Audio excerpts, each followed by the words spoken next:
Bonjour, nous sommes en 2023, nous sommes dans le site de l'Institut Docteur Angélique et nous sommes dans une série de vidéos consacrées aux commentaires de la Somme théologique de saint Thomas d'Aquin. J'en suis rendu à la toute dernière question de la Secunda Secundae, cette immense partie de la Somme de théologie qui regarde tous les actes humains dans leurs détails, évidemment, avec les qualités et les défauts de saint Thomas d'Aquin. Les qualités, ça veut dire une grande précision qui aborde tous les thèmes, et puis les défauts, le caractère assez abstrait parce que il veut faire œuvre de théologie scientifique.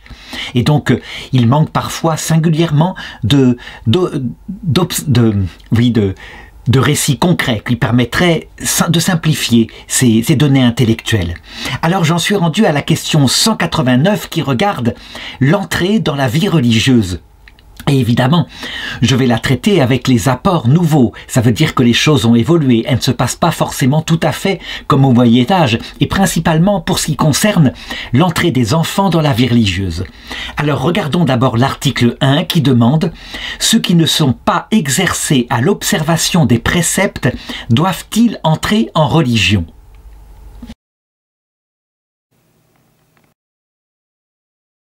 Alors évidemment, cette question vise les jeunes convertis, c'est-à-dire ceux qui, par exemple, ayant vécu dans le monde, ayant été souvent très liés à des vices multiples, eh bien, s'étant convertis, le Seigneur les a trouvés. Est-ce qu'ils doivent rentrer directement, s'ils aiment le Seigneur de tout leur cœur, dans la vie religieuse, avec ce qu'elle est, avec sa forme?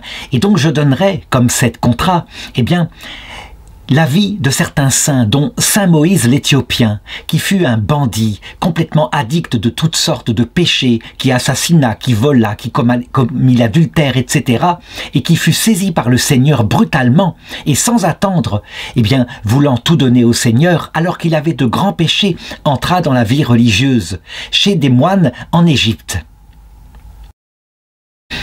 Et donc ceci prouve que la vie religieuse, eh bien, elle peut vraiment accueillir des débutants. Alors, rappelons un peu ce que c'est que la vie religieuse. C'est certes un état de perfection, mais tout à fait particulier, très distinct de l'état de perfection de l'évêque. Je veux dire par là que c'est l'état de la vie religieuse qui, par tous les moyens qu'il contient, permet normalement de marcher vers le Seigneur et de développer en soi la vie spirituelle. Et donc, ceux qui entrent dans la vie religieuse, par contre, ne sont pas en état de perfection, mais ont l'intention de marcher vers l'état de perfection.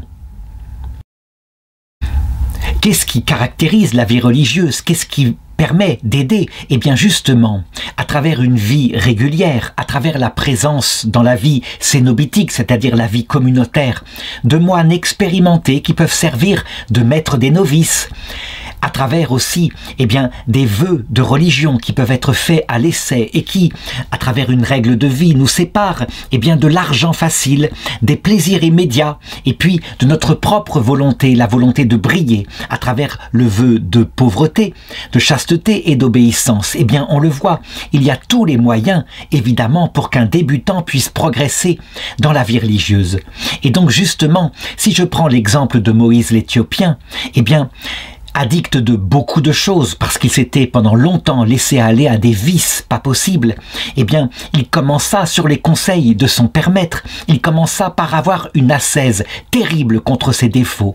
Il s'imposa des jeûnes, des macérations, il fit des efforts envers ses frères en portant pour eux des sacs remplis de choses, de manière à les aider. Et c'est ainsi que pendant 10 ans, à force de macérer son corps, eh bien, il finit par tempérer, puis par adoucir toutes les addictions qu'il avait en lui. Et il finit par obtenir quelques vertus morales, dont la vertu de tempérance, la vertu de force. Et donc, à un moment donné, au bout de 10 ans, il alla voir son père maître et lui signala qu'il avait réussi ses efforts, il le pensait. Et son père maître lui dit « Eh bien, c'est bien, mon frère, c'est bien, c'est un bon travail. Et tu as fait la première part, le combat le plus simple. Maintenant, il va te falloir rentrer dans le vrai combat, le combat difficile, le travail pour acquérir l'humilité. » Et donc on le voit, eh bien la vie religieuse, par le fait même que d'ailleurs elle commence par un noviciat où on apprend des choses sous la férule d'un moine expérimenté, qu'elle ensuite elle se prolonge par une vie d'engagement, un engagement où on n'est pas encore parfait mais où on tend à la perfection et on vise ultimement eh bien une mort à soi-même, un abandon total de tout égoïsme et de tout orgueil en vue d'entrer dans la vie éternelle. Il est évident que la vie monastique est particulièrement bien faite pour les débutants. Or, il faut savoir qu'il y a deux sortes de débutants. Il y a ceux qui, étant de famille chrétienne, dit sainte Thérèse d'Avila, eh bien, à un moment donné, par leur réflexion, se disent « Non, il faut que je prenne les moyens, et que je prenne les moyens pour chercher Dieu, parce qu'il n'y a que Dieu qui compte. » Et ceux-là, eh bien, ils peuvent entrer en vie religieuse par un raisonnement de leur amour. Et les autres, ceux qui se convertissent, que le Seigneur vient chercher par une grâce sensible, eh bien, on peut dire qu'ils entrent directement dans la quatrième demeure, qui est une vie de plaisir dans leur raison. Le Seigneur les attrape par ce plaisir sensible. Et là, évidemment, ils peuvent aussi entrer dans la vie religieuse avec l'impression, sans doute, au départ, qu'ils ont déjà atteint une certaine sainteté parce qu'ils sont portés par la passion. Mais très vite, ils expérimenteront dans la vie religieuse, eh bien, d'abord, une première nuit, la nuit des sens, quand le plaisir disparaît, et donc, avec l'aide de supérieurs, l'explication qu'ils doivent tenir que la présence ou l'absence, la disparition des sentiments amoureux ne veut pas dire qu'ils n'aiment plus le Seigneur, loin de là. Et donc on le voit, pour eux particulièrement, qui raisonnent moins, qui sont plus sensibles, eh bien, la présence d'un Père Maître est très utile. Et voilà pourquoi, pour eux aussi, la vie religieuse peut commencer dès le départ de leur conversion. Alors regardons maintenant les objections. Pour être réaliste, il semble au contraire qu'il faille attendre que quelqu'un soit entraîné déjà à certaines vertus morales pour entrer dans la vie religieuse. D'ailleurs, on le voit, notre Seigneur qui nous montre ce que c'est que la vie religieuse en Matthieu 19, 20, quand un jeune homme qui n'est pas entraîné reçoit le conseil de Jésus d'entrer, de vendre tout, de le suivre, eh bien, il part tout triste parce que, justement, en n'ayant pas la vertu, comme il avait de grands biens, eh bien, attaché à ses biens matériels, il ne peut pas s'en débarrasser. Donc, il semble qu'il serait rentré, au contraire, si déjà il avait eu quelques vertus. Alors, la réponse que donne saint Jérôme, c'est que ce jeune homme, parce qu'il part, ceci montre que, en réalité, il s'illusionne lui-même. Il n'a jamais observé les commandements. S'il avait observé les commandements, et en particulier celui-là, tu aimeras ton prochain comme toi-même, il n'aurait eu aucun mal à se débarrasser de ses richesses et à suivre le Christ. En réalité, eh bien, je dirais, il est clair qu'il ne possédait pas les vertus, qu'il était centré sur son argent et que donc pour lui, si la conversion avait pu avoir lieu suffisamment forte, eh bien l'entrée à la suite du Seigneur aurait pu être une aide précieuse.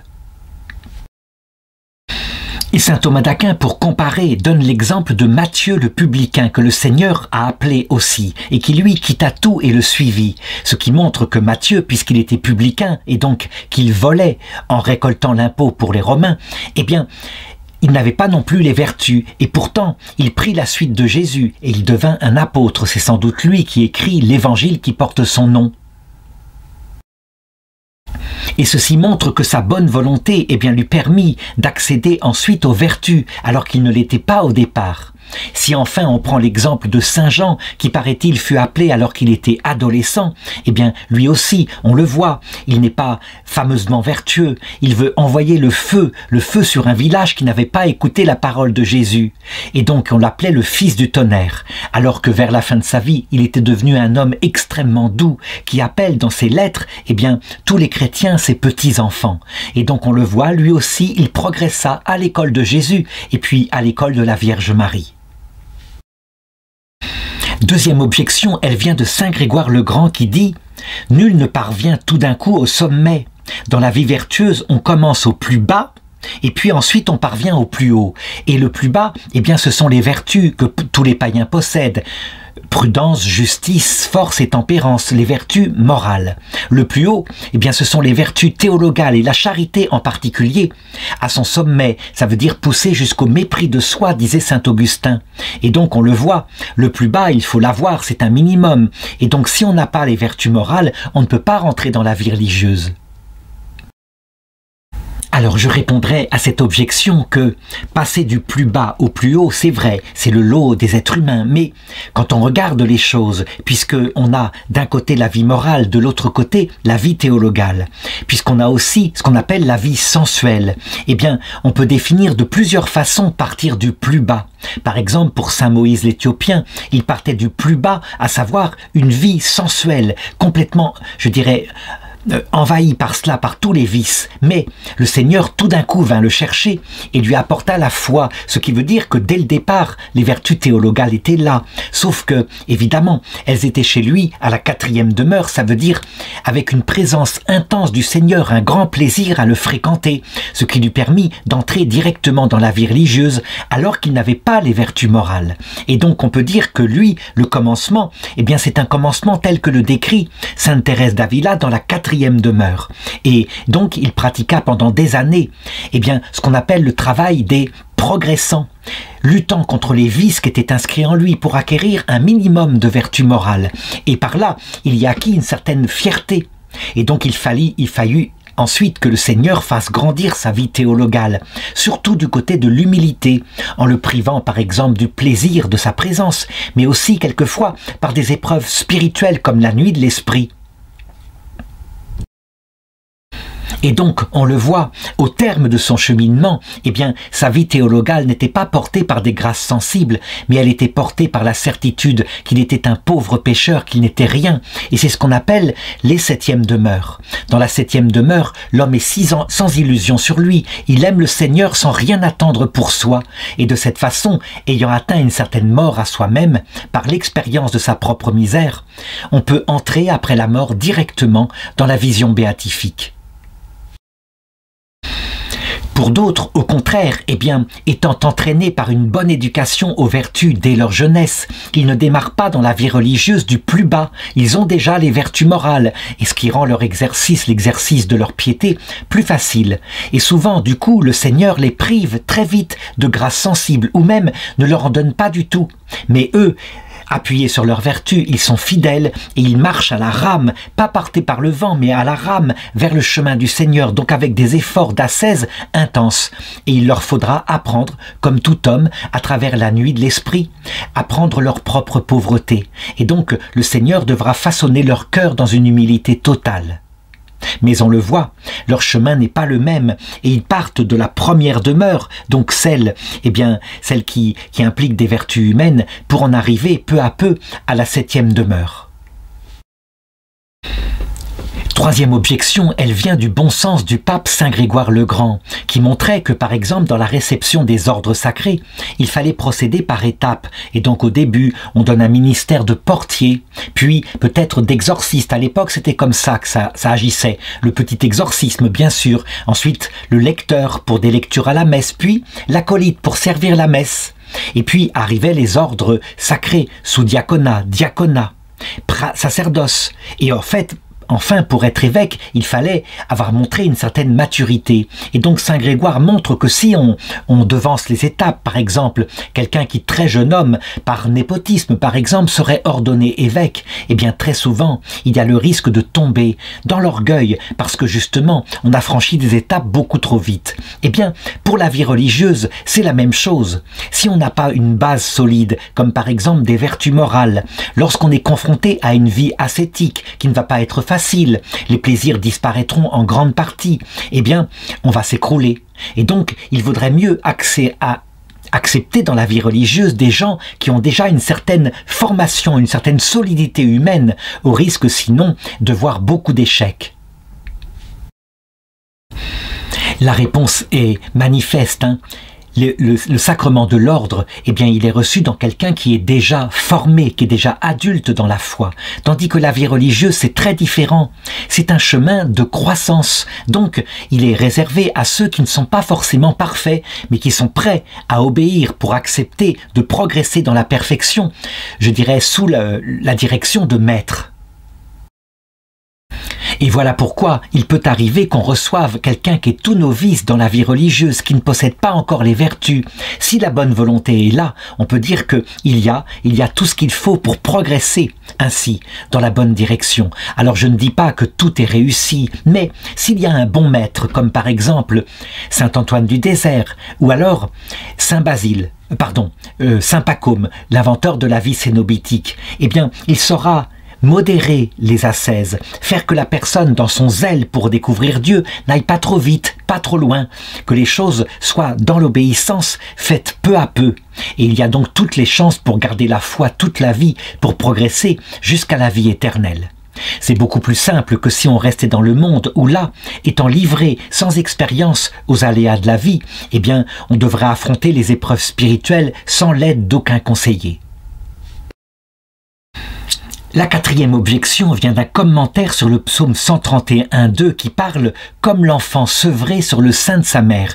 Et ce commentaire dit simplement, eh bien on le voit, ce qui est naturel, c'est que d'abord on est bébé et porté sur le sein, et puis peu à peu on grandit, on fait ses premiers pas, puis la vie psychique se fortifie, et sur la vie psychique fortifiée, par des repères d'obéissance venant des parents, va se développer la vie morale. Et donc on le voit, le propre de l'homme c'est de se développer peu à peu, selon une règle cohérente. Et donc, qu'est-ce qui se passe quand la vie surnaturelle n'est pas prise dans cet ordre-là, cet ordre génétique? Eh bien, voilà ce que dit le commentaire.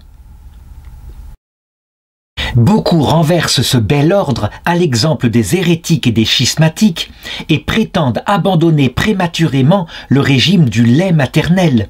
Le résultat, c'est qu'ils périssent. Et donc, on ne devrait pas accepter dans la vie religieuse quelqu'un qui n'est pas stabilisé dans sa foi et déjà avec une certaine maturité, l'acquisition de vertus morales et des vertus théologales déjà fortifiées, donc pas celles de débutants. Alors il y a eu une mode à partir des années 1970 par là, où non seulement on exigeait que celui qui voulait rentrer dans la vie religieuse soit adulte, mais il fallait même qu'il ait expérimenté d'autres formes de vie.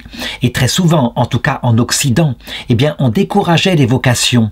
Et cela vint du fait que souvent, eh bien dans la vie religieuse, on n'était plus comme le rameau de la vigne hanté sur le Christ, mais plutôt avec une idéologie qui courait à cette époque-là, et qui consistait à dire que on suivait le Christ pour faire du social, pour faire des œuvres de charité fraternelle. Alors que, on le voit bien, la vie religieuse, je l'ai dit, elle est pour rechercher l'amour de Dieu, pour s'unir à lui par l'oraison et dans le cœur à cœur de la charité. Et donc, si on ne se trompe pas de principe, au contraire, on peut dire que l'entrée comme celle-là, dans la vie religieuse, avec l'aide d'un bon père spirituel qui va faire grandir l'âme, est tout à fait dans l'ordre génétique. Il est évident que nous ne sommes plus ici, eh bien, dans certaines pratiques des premiers pères du désert qui devaient tout expérimenter et qui souvent acceptaient des novices en les plongeant instantanément dans des ascèses terribles et ils s'écroulaient. Non, maintenant, eh bien, le père maître va peu à peu familiariser le novice avec la règle et lui en expliquer le sens afin que son intelligence soit avertie, eh bien, des épreuves qu'il y aura dans la vie spirituelle. Pour comprendre à quel point, eh bien, quand il y a un bon suivi spirituel, c'est possible, eh bien, c'est tout à fait comparable à ce qui se passerait dans un mariage. Lorsque on se jette dans le mariage très jeune, par passion, donc amoureux l'un de l'autre, il est évident qu'on n'est pas préparé du tout à affronter les épreuves du quotidien, d'où beaucoup de divorces qui se produisent. Mais s'il y a un conseiller conjugal, si les choses sont bien préparées par des solides fiançailles, et ensuite qu'il y a un suivi qui explique que les épreuves sont naturelles, qu'elles sont normales, qu'elles vont venir, mais que, justement, on est fidèle l'un à l'autre puisqu'on s'est promis les choses, il est évident que le mariage sera facilité grandement. Les instruments qui faciliteront sa durée seront donnés et donc, eh bien peu de couples ainsi suivis connaîtront le divorce. Très souvent, à notre époque, on le voit, les divorces viennent par exemple d'une confusion simple entre le plaisir sentimental qu'il y a dans l'amour et l'amour. L'amour qui est un choix de l'intelligence et de la volonté, qui n'est pas ressenti mais qui est décidé. Eh bien, dans la vie religieuse, dans les épreuves comme la nuit des sens, c'est pareil. S'il y a un Père Maître qui est là pour expliquer que cette nuit, cette absence de sensation dans l'oraison, alors qu'il y en avait beaucoup au début, c'est naturel. Le Seigneur nous apprend à l'aimer pour lui-même. Quelle facilité et quelle disparition de l'angoisse puisqu'on sait ce qui se passe en soi. Enfin, cinquième objection. Dans l'état religieux, on va donc adhérer à des conseils évangéliques, c'est-à-dire des choses qui ne sont pas obligatoires pour aimer le Seigneur, comme par exemple la pauvreté, se débarrasser de tous ses biens, mais aussi des temps d'oraison bien déterminés avec une règle, des temps de sacrement, etc., des temps de travaux. Or, normalement, les conseils évangéliques, ils viennent pour perfectionner l'observation des préceptes. Et les préceptes, c'est la foi, la charité et l'espérance. Et donc, si quelqu'un n'est pas formé aux vertus théologales et qu'il se lance tout de suite dans les conseils évangéliques, eh bien, c'est comme s'il mettait la charrue avant les bœufs. En tout cas, il y a un désordre qui se passe et il risque bien de s'écrouler. Alors je donnerai une analogie pour expliquer à quel point les deux peuvent être faits ensemble. Prenons l'analogie du mariage, puisque saint Paul le dit dans l'épître aux Éphésiens. Notre rapport au Seigneur ressemble au mariage entre un jeune homme et une jeune femme. Il est évident que ce qui est fondamental lorsqu'ils marchent ensemble vers les fiançailles, c'est leur amour réciproque. N'empêche que, dès cette période-là, si on leur donne des conseils, à savoir par exemple, alors qu'ils sont fous d'amour l'un pour l'autre, qu'ils s'écrivent sans arrêt des petits messages, eh bien qu'il faut qu'ils sachent là-dessus lever le pied, ne pas être angoissés dès que le message et la réponse n'est pas arrivé dans la seconde, mais ils doivent arriver à retrouver leur autonomie. D'autre part, si on leur donne comme conseil, eh bien de se rencontrer régulièrement, de se parler, d'avoir une vie commune, de se connaître de plus en plus de cette façon-là, de s'offrir des petits cadeaux. Il est évident que ces conseils, qui ne sont pas obligatoires pour l'amour du couple, sont très utiles. Eh bien, c'est de la même façon que l'entrée dans la vie religieuse, pour un jeune converti avec l'aide des conseils de quelqu'un qui est mûr dans la foi, c'est très utile. Vient maintenant l'article 2 qui demande « Est-il licite d'obliger par vœu certaines personnes à entrer en religion ?» Donc on voit évidemment que cet article-là, eh bien, il fait référence à des pratiques qui se sont surtout pratiquées au Moyen-Âge et jusqu'à la Renaissance, mais qui, dès le XIXe siècle, avaient été abandonnées dans l'Église. Alors, je répondrai en passant en revue les pratiques qui étaient faites jadis. Souvent, dans des familles nobles en particulier, l'aîné avait tout l'héritage et lorsqu'il y avait un fils cadet, l'un d'entre eux était donné à la religion et on le lui annonçait. Et donc, eh bien, très jeune, il faisait une sorte de promesse qu'il entrerait dans un monastère et ainsi la fortune de la famille ne serait pas divisée. Et donc il arrivait que l'on force le jeune homme ou la jeune fille, par un vœu, à rentrer en religion dès qu'elle en serait capable. Et quelquefois le jeune homme ou la jeune fille, très obéissant à leurs parents, obéissait. Eh bien, en ce qui concerne ce vœu qui avait été obligé à un jeune, on peut dire que sa validité, elle peut être tout à fait comparée au vœu du mariage. Il est vrai qu'en Espagne, à la Renaissance, il y eut un concile où on demandait à ce que le vœu de mariage d'une jeune fille ne soit valide qu'avec l'autorisation de son père. Et l'Église y refusa d'accéder à cette demande du clergé espagnol en disant « Non ». Le mariage est un consentement individuel avec le consentement mutuel qui est répandu du fiancé. Et donc il ne saurait y avoir pour la validité d'un mariage eh bien, l'obligation de l'autorisation du père. De la même façon, pour ce qui est de l'entrée en religion, il est évident que c'est un acte absolument volontaire qui doit venir d'une personne adulte. Et donc, est-ce qu'il pourrait y avoir un vœu auquel on obligerait un enfant? Eh bien, pourquoi pas pour un temps, mais pas pour toujours. Et certainement, par exemple, pour qu'il puisse suivre des études, se former comme ça se faisait au Moyen-Âge, où il y avait des écoles monastiques. Par contre, il faut reconnaître que ce vœu ne peut être que pour un temps, ne peut absolument pas être comme cela. Eh bien, ce qu'on appelle un vœu solennel, un vœu perpétuel, une volonté de rester à vie dans la vie religieuse à cause de la soumission envers ses parents. Alors, deuxième aspect qu'on pourrait aborder, eh bien, peut-on s'obliger soi-même, parce qu'on a découvert le Seigneur étant encore enfant par exemple, à rentrer plus tard dans la vie religieuse ? Eh bien, il est vrai que dans la vie des saints, on a vu de nombreux exemples comme cela. Et donc, quand on s'oblige soi-même, il est évident que ce vœu, on doit en tenir compte. Mais l'Église, en ce qui la concerne, se donne le droit de regarder ce qu'il en est et de mesurer sa maturité.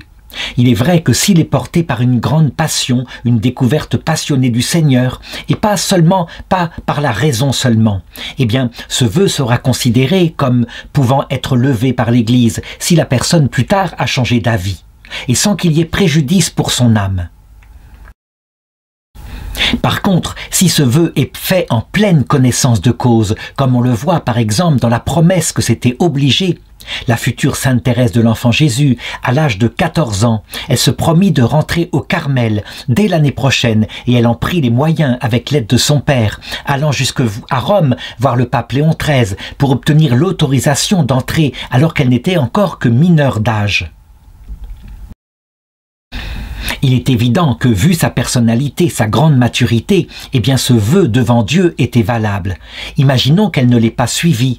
Eh bien, dans ce cas-là, elle aurait répondu de cette promesse non tenue devant le Seigneur lors de son jugement. Et le Seigneur, bien sûr, il est juste. Je veux dire par là qu'il n'accuse pas les enfants lorsque passionnés, ils prennent un vœu qui, indubitablement, quelquefois, eh bien, n'est pas porté par leur pleine liberté.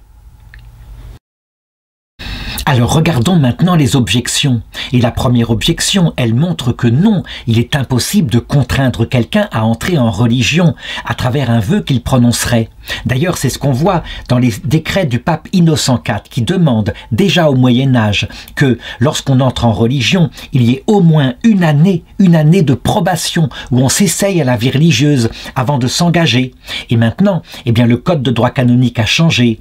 Il faut 1 ou 2 ans de noviciat. Donc c'est la même chose qu'au Moyen-Âge. Ensuite, un engagement pour des vœux simples pendant 3 ans, où on s'entraîne, on regarde si ça nous convient. On peut même renouveler une fois ces vœux simples. Et enfin, alors, étant parfaitement adulte, eh bien, des vœux solennels pour la vie. Donc on le voit, l'Église est très attentive à la pleine maturité, au fait qu'on soit lucide sur l'engagement qu'on prend et qu'on soit aussi maître de soi dans ses sentiments. Alors, la réponse de saint Thomas d'Aquin est du bon sens. Il est évident qu'on ne peut pas obliger quelqu'un à prononcer des vœux solennels comme cela.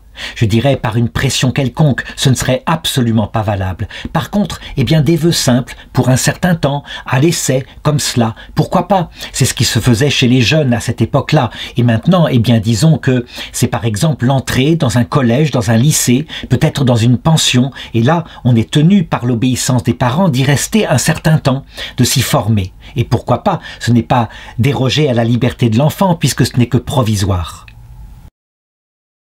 Deuxième objection, il suffit de lire un décret de saint Grégoire le Grand, pape, qui dit, à propos des Juifs, on ne doit jamais forcer un Juif à entrer dans le catholicisme. On peut évidemment l'induire, essayer de le convaincre, mais pas plus que cela.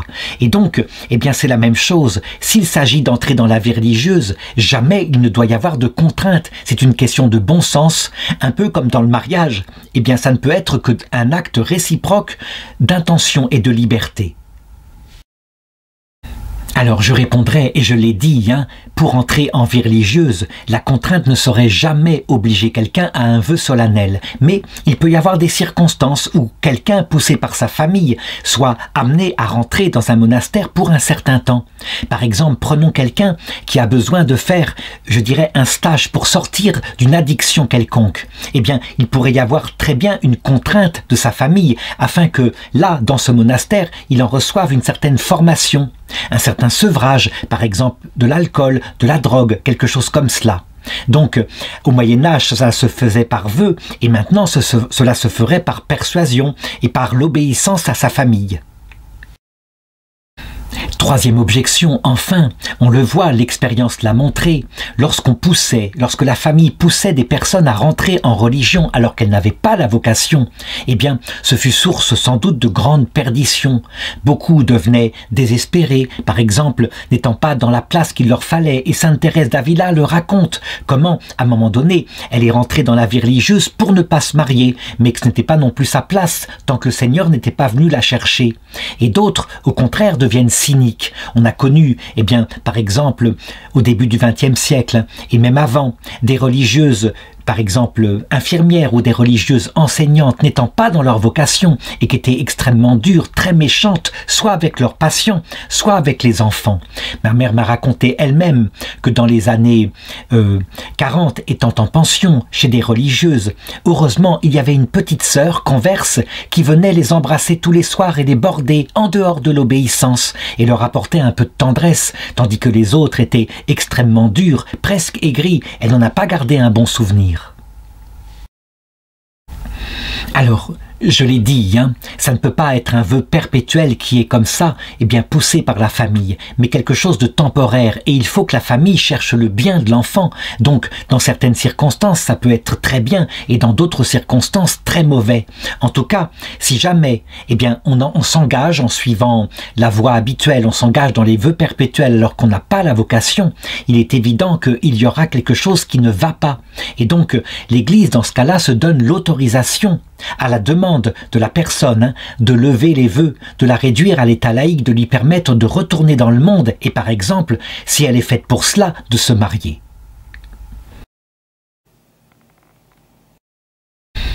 Alors l'article 3 va dans le même sens et il demande « Ceux qui se sont obligés eux-mêmes, par vœu, à entrer en religion, sont-ils tenus d'accomplir leurs vœux ?» Alors là, évidemment, il s'agit d'une volonté personnelle qu'on se serait imposée à soi-même.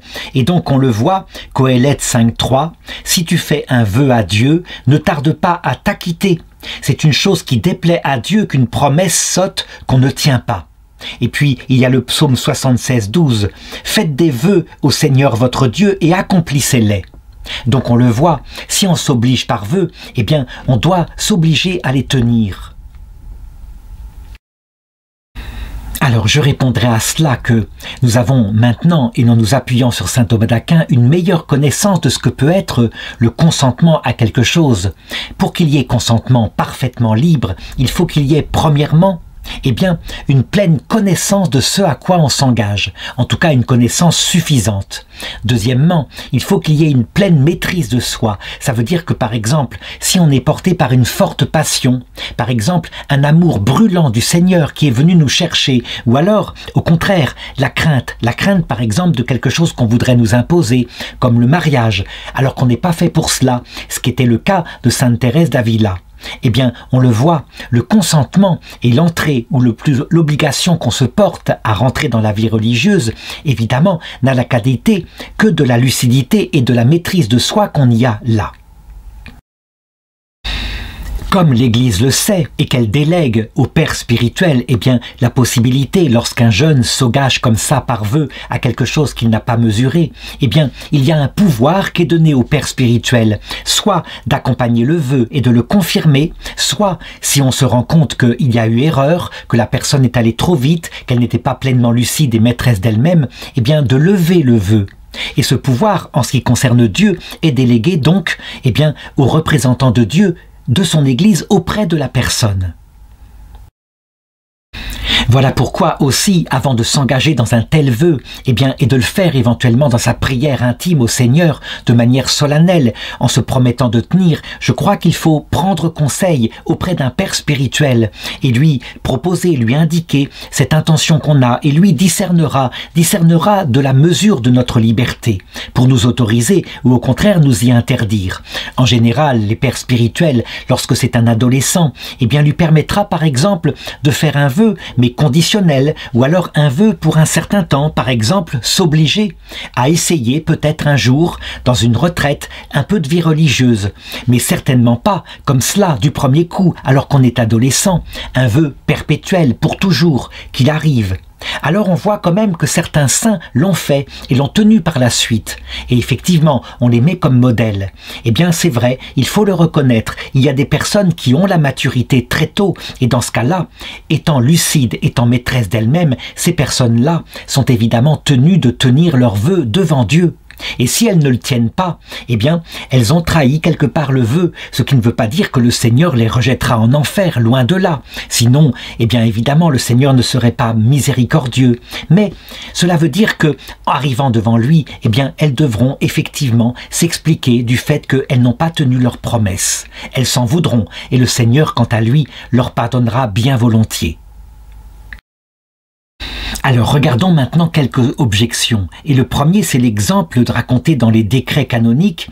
Un prêtre appelé Consaldus, sous le coup d'une grave maladie, promit dans son désespoir de se faire moine s'il guérissait. Cependant, lorsqu'il guérit, eh bien, il ne se donna pas à un monastère, ni à un abbé, ni ne mit par écrit sa promesse. Il se contenta de résigner son bénéfice entre les mains d'un avocat alors qu'il était malade, et puis il refusa de se faire moine. Or, voilà que les décrets ajoutent « Nous décidons que le prêtre susdit recevra un bénéfice et des autels, et qu'il en jouira en paix », ce qui veut dire que l'Église avait levé le vœu, et donc manifestement, cela prouve que quand on fait un vœu de cette façon-là, on n'est pas tenu de l'observer. Alors, je répondrai que, à notre époque, on tiendrait compte de la maladie de ce prêtre et de son désespoir, de la grande passion qu'il eut dans son vœu. Et effectivement, puisqu'il prononça ce vœu parce qu'il allait mourir et qu'il était dans un état de manque de maîtrise de lui-même, eh bien, il faut reconnaître que l'Église s'estima en droit de le lever, de lever ce vœu en question, à condition bien sûr qu'il n'abandonne pas au minimum son rôle de prêtre, prêtre de paroisse peut-être, et donc qu'il ne retourne pas évidemment à l'état laïque. Cependant, il est probable que son père spirituel, sachant très exactement ce qui s'était passé pour lui, eh bien, dut lui conseiller d'appliquer son vœu, de reconnaître au Seigneur qui lui avait donné un surplus de vie et de consacrer les dernières années de sa vie dans la prière, en attendant que le Seigneur vienne le chercher. Alors nul ne sait comment il s'acquitta de cette promesse, peut-être que simplement, eh bien, restant prêtre séculier, il eut une vie de prière plus intense, ce qui est finalement une forme de réalisation de sa promesse, puisque la prière, c'est le but de la vie monastique. Deuxième objection, on ne peut pas promettre d'entrer en vie religieuse puisque ce n'est pas en notre pouvoir. En effet, nous, on peut se proposer quand on rentre dans un monastère, mais il faut que la communauté nous accepte, et le père abbé, le supérieur, en tête. Et donc, on ne doit pas faire un vœu de quelque chose qui ne dépend pas entièrement de nous. Alors, je dirais qu'on a là un exemple très beau, celui de saint Benoît Labre. Il s'était promis intérieurement dès sa jeunesse de se consacrer à Dieu entièrement dans un monastère, et on le refusa partout où il entra, parce qu'il était plein de scrupules, son âme n'était pas en paix, et donc il fut refusé, il ne put pas réaliser son vœu. Eh bien, il le réalisa d'une autre façon, il fit tout son possible, et lui, il décida que son monastère serait à l'intérieur de lui-même, et donc, d'étape en étape, de ville en ville, il se transforma en un mendiant de Dieu, transportant avec lui, eh bien, une cellule intérieure. On peut dire donc qu'il accomplit son vœu, et il est canonisé pour cela. Troisième objection. Elle est tout à fait une objection du Moyen-Âge. Imaginons qu'on ait fait le vœu d'entrer en religion, mais que on fasse ensuite un vœu beaucoup plus important, comme par exemple à l'appel du pape, d'aller se croiser, d'aller combattre en Terre Sainte, ce qui est un vœu plus grand puisqu'il était promis une indulgence plénière si on périssait au combat. Et donc dans ce cas-là, ça veut dire que le vœu d'entrer en religion, eh bien, n'est pas obligé de l'exercer. Alors voilà la réponse de saint Thomas d'Aquin. Le vœu de se croiser, c'est un vœu temporaire, c'est pour 1 an par exemple, alors que le vœu d'entrer en religion, surtout si on a juré d'y rester à jamais, c'est une sorte de vœu perpétuel, et donc le vœu d'entrer en religion est premier. Quant à l'indulgence plénière, si on part en pèlerinage en se croisant ainsi, eh bien, il faut toujours imaginer que, par exemple, si on entre dans la vie religieuse, il y a aussi, attaché à cela, devant le Seigneur, puisqu'on se donne tout entier, une indulgence plénière. En tout cas, si on suit les règles de sa vie religieuse. Donc on le voit pour saint Thomas d'Aquin, il n'y a rien à faire. La vie religieuse contemplative où on recherche Dieu pour lui-même, dans un sacrifice au jour le jour, eh bien c'est ce qu'il y a de plus grand même qu'un pèlerinage en Terre Sainte. Vient maintenant l'article 4 qui demande « Ceux qui font vœu d'entrer en religion sont-ils obligés d'y demeurer toujours ?» Alors je répondrai à cette question en m'appuyant sur ce que j'ai dit précédemment et toujours en reprenant la comparaison du mariage. Il est évident qu'il arrive que des jeunes gens, portés par une passion, s'engagent comme ça l'un envers l'autre dans un mariage moral, un mariage immédiat, un mariage, je dirais, passionné. Et il est évident que dans ce cas-là, ne se connaissant pas pleinement, n'ayant pas mesuré ce que c'est que la vie commune, eh bien leur mariage sera considéré par l'Église comme non sacramentel. Cependant, devant Dieu, il est évident que la promesse mutuelle qu'on a pu se faire, portée par la passion, eh bien, peut avoir une certaine valeur. Et donc, comme le disait Jésus, lorsqu'il institua Saint Pierre, le rocher sur lequel il bâtissait son église, tout ce que vous délirez sur la terre sera considéré comme délié dans les cieux. Tout ce que vous lirez sur la terre sera considéré comme lié dans les cieux. Et donc, il appartient à l'église de juger si cet engagement mutuel que se sont faits des jeunes gens, il est valable et s'il doit être ratifié, eh bien solennellement par le sacrement. Il en est de même pour le vœu d'entrer dans la vie religieuse. Quand c'est conseillé par un père spirituel, il est évident que ce vœu sera toujours une promesse d'y rentrer, mais temporairement, d'essayer par exemple et de voir si ça nous correspond. Et quelqu'un de raisonnable ne peut pas demander à un jeune, eh bien comme ça, de se jeter à jamais alors qu'il n'a pas expérimenté la vie religieuse dans cette forme de vie qui peut-être ne lui correspondra pas du tout. Cependant, il arrive que des jeunes, entraînés par la passion du Seigneur, eh bien, un peu comme Saint Bernard, s'obligent solennellement à rentrer dans la vie religieuse et à demeurer à jamais quoi qu'il arrive. Eh bien, on peut dire que, en fonction de la maturité de la personne, ce vœu tient ou ne tient pas. Et là encore, le jugement du père spirituel pourra soit dire ce vœu était valable parce que tu avais la maturité pour, ou alors ce vœu n'était pas valide et je t'en délivre, soit sans crainte, parce que tu l'as poussé par ta jeunesse. Alors il est évident qu'à l'époque de Saint Bernard, vers l'an 1000, eh bien, la maturité des jeunes était beaucoup plus forte, ils étaient rudes à la tâche, et donc il n'y avait pas ce genre de retour en arrière. À notre époque, et on le voit très bien, par exemple au XIXe siècle avec Sainte Thérèse de l'Enfant Jésus, où déjà, eh bien, la vie est beaucoup plus douce qu'à cette époque, à l'époque du Moyen-Âge. Il est évident que du coup, la détermination de la volonté étant moins forte, eh bien, l'Église plus facilement libérera de ce genre de vœux solennels qui auraient été prononcés à l'intérieur, eh bien, sans qu'il y ait vraiment conscience de ce qu'on faisait. Alors, regardons maintenant les objections. Et la première, eh bien, elle met en valeur tout de même ce que c'est qu'un engagement de la volonté, puisque un vœu est porté par l'intelligence et c'est la volonté qui s'y porte. On voit que le Seigneur est très sévère quand il dit en Luc, chapitre 9, 62, « Quiconque a mis la main à la charrue et regarde en arrière est impropre au royaume de Dieu. » Et donc, quand on fait un vœu comme cela, même si on est jeune, on doit s'y tenir, c'est une question de salut éternel. Alors, je répondrai que, eh bien, quand on n'a pas de père spirituel et qu'on est mené par les passions de la jeunesse, on peut quelquefois entrer dans l'absolu sans même s'en rendre compte et prendre des engagements qui sont absurdes. On le voit au début de l'Église, dans la vie monastique, lorsqu'on n'avait pas d'expérience, certains jeunes faisaient cela et ensuite quittaient la vie monastique, se plongeaient dans la prostitution parce qu'ils avaient manqué de plaisir intensément, ils avaient cassé leur psychologie.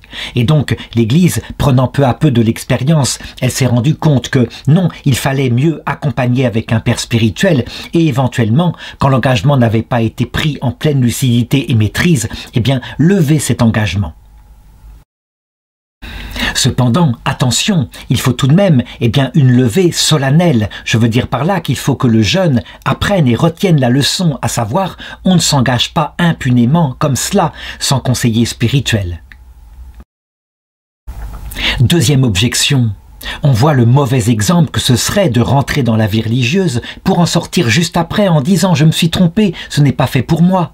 Donc, on le voit bien, si on fait un vœu solennel d'entrer en religion, ne serait-ce que pour éviter le scandale de ceux qui nous voient ne pas tenir cette chose-là, il faut tenir son vœu. Comme avait dit le Seigneur, malheur à celui qui scandalise un de ces petits enfants que voici. Alors la réponse, c'est que, à un certain moment, lorsque l'humanité était beaucoup plus dure à la tâche et donc très peu sentimentale, il est vrai que ça scandalisait lorsqu'on entrait en vie religieuse et que, après 3 mois, ayant fait un vœu perpétuel, il suffisait de quelques mois, eh bien on en sortait. Et on voit que maintenant, étant plus attentif à la faiblesse humaine, eh bien l'Église, elle laisse véritablement le temps à celui qui s'engage de s'engager. Et lorsqu'on s'est engagé par vœu perpétuel, eh bien que la personne veut sortir de la vie religieuse, elle estime que quelquefois il faut accepter et la réduire à l'état laïque pour son bien. En ce sens que, eh bien, elle ne doit jamais quitter par contre le Seigneur. Si elle quitte cette forme de vie, eh bien personne ne s'en scandalisera, il y a peut-être une bonne raison, et que le pire serait évidemment d'apostasier carrément son amour du Seigneur. Et donc on le voit, il y a tout un équilibre et un curseur entre le devoir moral, qui tout de même est quelque chose d'important, et puis la miséricorde face à un échec. Et donc, être trop dans la miséricorde, trop immédiatement, ça ne va pas. Mais être excessivement dans le devoir, par exemple si quelqu'un est dans une vocation qui ne lui convient pas, même s'il s'en est rendu compte 15 ans après, eh bien ça ne va pas non plus. Il faut trouver donc avec intelligence, comme toujours dans la vertu, le bon acte, celui qui est au juste milieu, celui qui correspondra le mieux au bien de la personne. Alors enfin, l'objection 3. Le vœu d'entrer en religion, même porté par un grand amour du Seigneur, par une passion, eh bien, on le voit, il est fait en général par des jeunes en pleine passion, et donc véritablement pour toujours. Ils ne font pas un vœu d'entrer pour quelque temps et pour vérifier s'ils sont faits pour cela. Et donc, dans ce cas-là, eh bien, parce qu'ils se donnent totalement, il faut qu'ils tiennent leur vœu. Il ne peut pas en être autrement. Que ton oui soit oui et que ton non soit non. Donc je l'ai dit, là encore, l'Église se donne le droit, surtout quand elle a affaire à des jeunes qui sont passionnés, elle se donne le droit de vérifier la qualité de leurs vœux, et donc de les encourager à les tenir, mais je dirais aussi avec miséricorde d'être capable de lever le vœu pour le bien de la personne si elle a fait une erreur. Vient maintenant l'article 5 qui demande « Est-ce qu'on doit recevoir les enfants dans la vie religieuse ?» Alors là encore, c'est un article qui est très daté du Moyen-Âge, qui, je vais essayer de le moderniser, je vais essayer de montrer de quelle façon on doit maintenant l'interpréter. En tout cas, ce qui est certain, c'est qu'il y a une parole du Seigneur en Matthieu 19, 14 qui dit « Laissez venir à moi les petits enfants, ne les empêchez pas, car c'est à leur semblable qu'appartient le royaume des cieux. » Et ça, c'est important, parce qu'on le voyait, les apôtres voulaient empêcher des enfants de venir vers Jésus. Et Origène commente ainsi, il dit « Avant d'avoir compris ce que c'est que la justice, les disciples de Jésus reprennent ceux qui présentent au Christ des enfants, mais le Seigneur engage ses disciples à prendre à cœur le bien de ses petits. » C'est à quoi nous devons faire attention pour ne pas mépriser, sous prétexte de sagesse supérieure, et comme des personnes qui se croient grandes, les petits parmi nos frères, en empêchant les enfants de venir à Jésus. Alors, comment comprendre cela? Eh bien simplement avec ce que nous voyons depuis les années 1970. En Occident particulièrement, eh bien, il y a eu une mode qui a consisté à refuser les jeunes vocations, à les écarter, à leur demander de rentrer dans le monde afin de se fortifier. Et donc, eh bien, ça devenait parfois comme un parcours du combattant pour ceux qui voulaient se consacrer à Dieu. Donc il va de soi qu'on exagérait tout de même. Un jeune adulte qui a atteint la majorité à 18 ans, eh bien il est évident que s'il a l'intention de se consacrer à Dieu, il faut au moins le recevoir à l'essai. Et l'Église a prévu pour cela eh bien, des temps, des années où on fait des vœux simples, comme je l'ai dit, après un noviciat. Alors maintenant, pour juger très exactement du moment où on pourra s'engager par vœu perpétuel, il faut considérer que l'entrée dans la vie religieuse est tout à fait analogue au mariage. Eh bien, les conditions pour qu'il y ait un mariage dans le droit canonique, on le voit, c'est que la personne soit adulte, qu'elle ait suffisamment de jugement, de maturité et de prudence pour faire son choix, et le choix réciproque dans l'échange des consentements fera un mariage valide. Il faut aussi une maîtrise de soi, donc on ne soit pas porté par trop de passion, passion négative comme la peur ou passion positive comme un désir.